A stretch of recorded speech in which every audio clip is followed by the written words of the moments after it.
దేవుని ఉన్నతమైన నామానికి మహిమ కలుగును గాక. ప్రతి దినము కూడా దేవుని యొక్క అనుదిన వాక్కును వీక్షిస్తున్న మీ అందరికీ ప్రభువును రక్షకుడైన యేసయ్య ఉన్నతమైన శ్రేష్టమైన శక్తి కలిగిన నామంలో ఉదయపూర్వక వందనాలు తెలియచేస్తున్నాను. ఈరోజు అనుదిన వాక్యముని చదువుకుని ధ్యానం చేద్దాం. పరిశుద్ధ గ్రంథము నుండి రూతు గ్రంథము 1వ అధ్యాయము 14వ వచనం. వారు ఎలుగెత్తి ఏడవగా ఓర్ప తన అత్తను ముద్దు పెట్టుకొనెను, రూతు ఆమెను హత్తుకొనెను అని వ్రాయబడింది.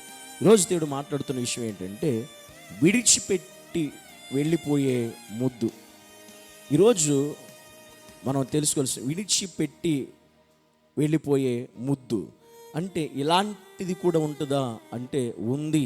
పరిశుద్ధ గ్రంథంలో నయోమికి 2 కోడళ్ళు రూతు ఓర్ప, వాళ్ళిద్దరి భర్తలు చనిపోయారు. నయోమి కుమారులు 2 మరణించారు, కోడళ్ళు మాత్రం మిగిలిపోయారు. నయోమి తన దేవుని తెలుసుకుని తన సత్యాన్ని ఎరిగి తన ప్రాంతానికి తను తిరిగి తన దేవుని సన్నిధికి వెళ్ళిపోవడానికి సిద్ధమవుతున్న టైంలో ఇక్కడ మనం చూస్తే వార్ప రూతు 2 కూడా తన కోడళ్ళుగా తను వెంబడిస్తూ ఉంటారు. వాళ్ళిద్దరికీ తెలుసు దేవుని గొప్పతనం ఏంటో, దేవుని శక్తి ఏంటో, ఆయన సామర్థ్యం ఏంటో, ఆయన బలం ఏంటో, ఆయన నిజమైన దేవుడు అని ఇద్దరికీ కూడా తెలుసు.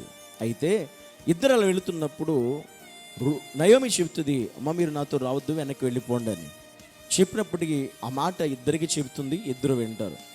అయితే మీరు మరలా మీ ఇంటికి వెళ్ళిపోవచ్చు, మరలా మీ ప్రాంతాలకు వెళ్ళిపోవచ్చు, మరలా మీ యొక్క స్వదేశానికి వెళ్ళిపోవచ్చు, మీ పద్ధతిలోకి వెళ్ళిపోవచ్చు, మరలా ఇప్పుడు నాతో మీరు రావాలనే రూల్ ఏం లేదు అని చెప్పినప్పుడు వార్ప ఆ మాట ఆమెకి నచ్చి వెంటనే అత్త దగ్గరికి వచ్చి అనగా రూతు దగ్గరికి వచ్చి ముద్దు పెట్టుకుని అత్తను విడిచిపెట్టి వెళ్ళిపోతుంది.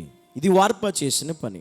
అంటే తను వెళ్ళిపోవడానికి, ఏది అత్త నుంచి వేరైపోవడానికి, దేవుని యొక్క సన్నిధికి వెళ్ళకుండా, దేవుని యొక్క మందిరానికి వెళ్ళకుండా, దేవుని యొక్క సహవాసంలోకి వెళ్ళకుండా, దేవుని హత్తుకోకుండా దేవుని ముద్దు పెట్టుకుని వెళ్ళిపోయే స్థితి వార్పది.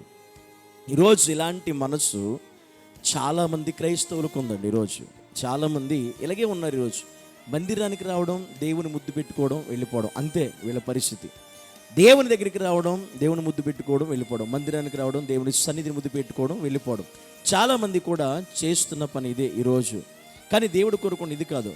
నీవు పై భక్తి కలిగి జస్ట్ ఏదో దేవుని మందిరానికి వచ్చి ఆయనకి ఏదో ముద్దు పెట్టేసి వెళ్ళిపోయే వార్ప లాంటి ఆత్మీయ జీవితం దేవుడు కోరుకోవట్లా, రూతు లాంటి ఆత్మీయ జీవితాన్ని దేవుడు కోరుకుంటున్నాడు. వార్ప తిరిగి లోకంలోకి వెళ్ళిపోవడానికి ముద్దు పెట్టి వెళ్ళిపోయింది. ఆ ముద్దుకి అర్థం ఏంటి? అత్త మీద ప్రేమ ఉందనా? కాదు. అత్త అంటే విడిచిపెట్టలేనంత అపారమైనటువంటి ఆ ఆత్మీయత ఉందనా? కానే కాదు. కేవలం ఆ ముద్దు ఎందుకంటే అత్తను విడిచిపెట్టి వెళ్ళిపోవడానికి పెట్టిన ముద్దు. ఈరోజు ఇలాంటి భక్తి దేవుడికి అవసరం లేదండి. దేవుడు కోరుకోవట్లే మన నుండి. ఏదో కేవలం ఆయన సందుకు వచ్చి వెళ్ళిపోతే పెద్ద గొప్పతనం అనుకుంటున్నారు చాలామంది.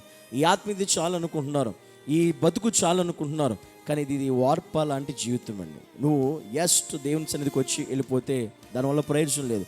ఏదో ఆయన సన్నిధికి వచ్చి నువ్వు ఆయన భక్తి చేసి ఉడత భక్తి చేసి వెళ్ళిపోతే దానివల్ల ప్రయోజనం లేదు.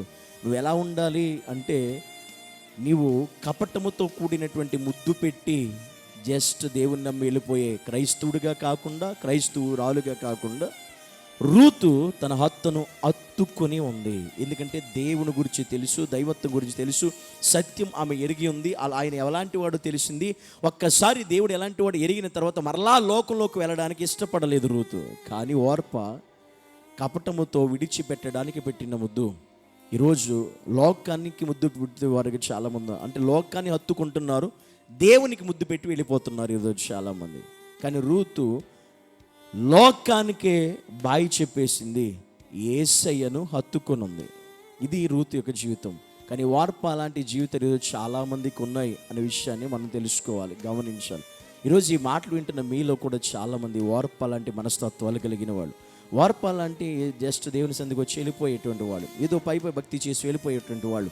అది కాదు. నువ్వు దేవుని హత్తుకొని ఉండాలి, మందిరమును హత్తుకొని ఉండాలి, సేవకుల్ని హత్తుకొని ఉండాలి, ఆత్మీయులను హత్తుకొని ఉండాలి, సహవాసమును హత్తుకొని ఉండాలి, సంఘాన్ని హత్తుకొని ఉండాలి. అలాంటి జీవితం కావాలి. అంతేగాని ఏదో జస్ట్ వచ్చి వెళ్ళిపోయి ఏదో జస్ట్ సంఘానికి వచ్చి వెళ్ళిపోయి ఏదో ప్రార్థన పాల్పొంచి వెళ్ళిపోయి అలా కాదు నువ్వు ఉండేది. ఇది ఓర్పాలంటే కపటమైన ముద్దు పెట్టి వెళ్ళిపోయే ఆత్మీయ స్థితి. ఇది ప్రతి ఒక్కరికి ఈ స్థితి కాదు నువ్వు కొండవలసింది. సంఘముని హత్తుకోవాలి, సహవాసాన్ని హత్తుకోవాలి, సేవకుని హత్తుకోవాలి, దేవుని హత్తుకోవాలి, మందిరాన్ని హత్తుకోవాలి. ఎలాంటి జీవితం కావాలి. అంతేకాని వార్పాలంటి విడిచిపెట్టి ముద్దు పెట్టే ఆత్మీయ స్థితి నీకుంటే దయచేసి అది ఈరోజు తీసేసుకోవాలి, దాన్ని తొలగించుకోవాలి, దాన్ని కాల్చి వేసుకోవాలి, చంపేసుకోవాలి. నీవు హత్తుక్కునే స్థితి కలిగి ఉండాలి. నువ్వు ముద్దు పెట్టి వెళ్ళిపోయేలా ఉన్నావా? హత్తుక్కుని ఉండేలా ఉన్నావా? నీ స్థితి ఆత్మీయత ఎలా ఉంది? దేవునిలో, సంఘంలో, సహవాసంలో, ఆత్మీయతలో ఒక్కసారి నిన్ను నీవే స్వపరీక్ష చేసుకోవాలని దేవుడు ఈరోజు మనతో మాట్లాడుతున్నాడు. నువ్వు వార్పావా, రూతువా? నీ స్థితి ఏంటి? నీ ఆత్మీయత ఏంటి? ఒకసారి సరిగ్గా ఆలోచించు. దేవునితో ఖచ్చితంగా మాట్లాడతాడు. నువ్వు ఎలా ఉన్నావు అనేది. దేవుని ముద్దు పెట్టుకుని వెళ్ళిపోతున్నావా? హత్తుకుని ఉంటున్నావా? ఒకసారి ఆలోచించు. అందరం కూడా కళ్ళు మూసుకుందాం, ప్రార్థన చేద్దాం. పరిశుద్ధుడైన తండ్రి, నీకు వందనాలు ప్రభువా. ఈరోజు మేము వార్పలాంటి విడిచిపెట్టే ముద్దు పెట్టేవారుగా కాకుండా హత్తుకుని జీవించే ఆత్మీయ జీవితాలు ప్రభువా నీవు మాకు అనుగ్రహించి సహాయం చేయండి. ఇంకెంతమంది అయితే ఈరోజు వార్పాలాంటి స్థితి కలిగి ఉన్నారో ఇప్పుడే నీ సన్నిధిలో ఆ యొక్క కపటమైన విడిచిపెట్టి ముద్దు పెట్టి వెళ్ళిపోలేని ఆ మనస్తత్వం కలిగిన వారి నుంచి మీరు విడుదల దయచేయమని ప్రార్థిస్తున్నాను. హత్తుకునే ఆత్మీయ జీవితాలు ప్రభుని బిడ్డలకు అనుగ్రహించి సహాయం చేయమని యేసు నామములో ప్రార్థించి అడిగి వేడుకుంటున్నాము మా పరమ తండ్రి. ఆమేన్.